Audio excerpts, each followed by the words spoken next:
Hi friends, എല്ലാവർക്കും എൻ്റെ ഒരു പുതിയ വീഡിയോയിലേക്ക് സ്വാഗതം. ഞാനിന്ന് കസ്റ്റാർഡ് ഫ്രൂട്ട് സലാഡ് ഉണ്ടാക്കാൻ പോവുകയാണ് കേട്ടോ. അപ്പോൾ അതിനായ ഫ്രൂട്ട്സൊക്കെയാണ് കേട്ടോ ഈ അരിഞ്ഞു കൊണ്ട് വച്ചേക്കണത്. 4 തരം ഫ്രൂട്ട്സ് എടുത്തിട്ടുള്ളൂ കേട്ടോ. കറുത്ത മുന്തിരി കിട്ടിയില്ല. ഇത് ആപ്പിളാണ് കേട്ടോ, ഒരാപ്പിൾ കഷ്ണാക്കിയതാണ്. അത് പൈനാപ്പിൾ. മറ്റേത് പൂവൻപഴമാണ് കേട്ടോ. നേന്ത്രപ്പഴം ആയാലും കുഴപ്പമില്ല കേട്ടോ, ഏത് പഴമായാലും കുഴപ്പമില്ല. ഇത് വെള്ളമുന്തിരി. കറുത്ത മുന്തിരി കിട്ടിയില്ല. കറുത്ത മുന്തിരിയും കൂടി ഇട്ടാൽ നല്ലതായിരുന്നു കേട്ടോ. പിന്നെ ഈ ഈന്തപ്പഴമോ അങ്ങനെ ഫ്രൂട്ട്സുകളെല്ലാം അരിഞ്ഞിടാം കേട്ടോ. ഏത് ഫ്രൂട്ട്സ് ഇട്ടാലും ഒക്കെ നല്ലത് തന്നെയാണ്. അപ്പോൾ ഇതിന് നമുക്ക് ആദ്യം തന്നെ കസ്റ്റാർഡ് പൗഡർ കുറച്ച് പാലിലൊന്ന് കലക്കിയെടുക്കണം കേട്ടോ. അത് ആദ്യം ഒരു 4-5 ടീസ്പൂൺ പാൽ കേട്ടോ. ആ പാലിൽ ഈ കസ്റ്റാർഡ് പൗഡർ ഒരു 3 ടീസ്പൂൺ ഞാൻ എടുത്തിട്ടുണ്ട് കേട്ടോ. സാധനങ്ങൾ കൂടുതൽ ഉണ്ടാക്കുകയാണെങ്കിൽ അതിനനുസരിച്ചിട്ട് കൂട്ടിയെടുക്കണം കേട്ടോ. ഞാനൊരു 3 ടീസ്പൂൺ പൗഡറാണ് കേട്ടോ എടുത്തേക്കണത്. അത് കട്ട പിടിക്കാണ്ട് നന്നായിട്ടൊന്ന് കലക്കി എടുക്കണം കേട്ടോ, ഇളക്കി.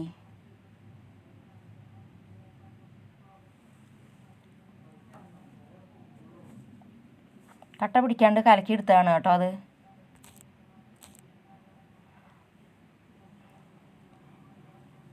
ഇനി നമുക്കിത് ഉണ്ടാക്കാനായിട്ട് ഗ്യാസുമ്മേ പാലടുപ്പത്ത് വയ്ക്കണം കേട്ടോ. ഒരു പാക്കറ്റ് പാലാണ് കേട്ടോ ഞാൻ എടുത്തേക്കണത്.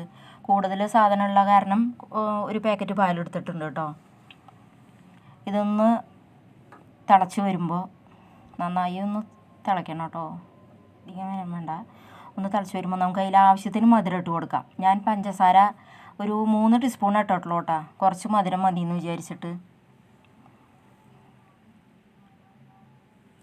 3 ടീസ്പൂൺ പഞ്ചസാര ഇട്ട് കൊടുത്ത് പഞ്ചസാര ഒന്ന് ഇളക്കി കൊണ്ട് നിൽക്കുക കേട്ടോ.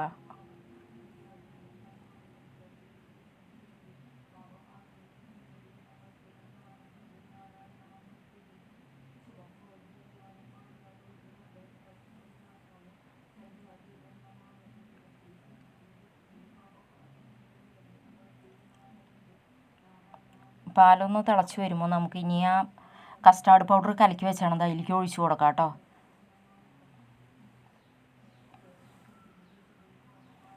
അടി പിടിക്കാണ്ട് നിന്നിട്ട് ഇളക്കണം കേട്ടോ. ഇളക്കി ഒന്ന് തിളച്ച് വരുമ്പോൾ നമുക്കത് വാങ്ങി വയ്ക്കാം.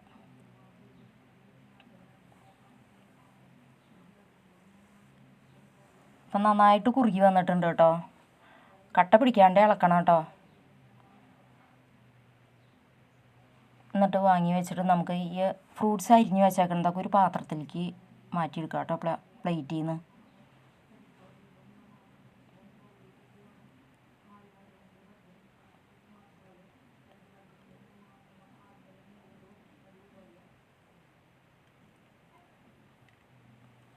ഇനി അത് ചൂടാറിയതിന് ശേഷം ഇതിലേക്കൊന്ന് ഒഴിച്ചു കൊടുക്കാം കേട്ടോ.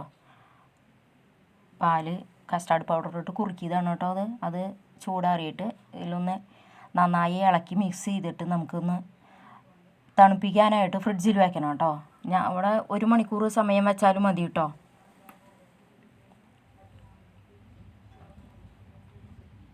അപ്പോൾ കസ്റ്റാർഡ് ഫ്രൂട്ട് സലാഡ് റെഡിയായി കേട്ടോ. അപ്പോൾ അതിനൊരു ഭംഗി കിട്ടാൻ വേണ്ടിയിട്ട് അതിന് മുകളിൽ കുറച്ച് ടൂട്ടി ഫ്രൂട്ടി ഇട്ടിട്ടുണ്ട് കേട്ടോ.